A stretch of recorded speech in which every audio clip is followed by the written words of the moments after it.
Cap sur les Canaries pour le MV Ondius. Le navire a finalement quitté les côtes du Cap-Vert mercredi soir après plusieurs jours d'immobilisation.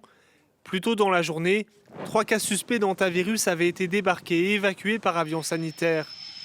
Le navire poursuit donc sa route avec du personnel médical supplémentaire à bord. Il doit arriver au port de la Granadilla sur l'île de Tenerife samedi. Les passagers seront ensuite évacués par avion lundi.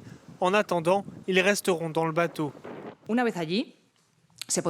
Une fois sur place, une procédure conjointe d'évaluation sanitaire et d'évacuation sera mise en place afin de rapatrier tous les passagers.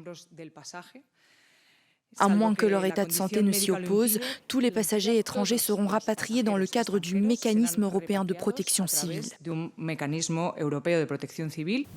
Malgré les précautions, l'arrivée du navire inquiète à Tenerife. Bien sûr que nous sommes inquiets. La situation le justifie amplement. Je pense que le gouvernement devrait envisager une autre solution. Pourquoi les Canaries? Pourquoi s'en prendre aux Canaries? N'y a-t-il pas d'autres endroits où dévier le bateau? 88 passagers étaient à bord du navire au départ, ainsi que 59 membres d'équipage de 23 nationalités différentes.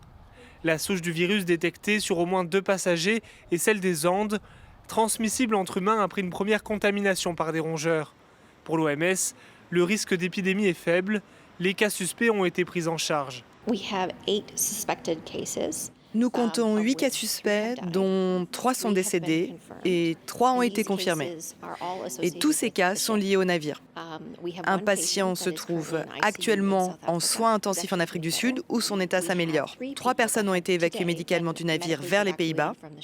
Et nous avons également un cas récent qui a été identifié en Suisse, lié au navire, mais qui est descendu à Sainte-Hélène. Des avions de rapatriement sont arrivés aux Pays-Bas où les patients seront traités.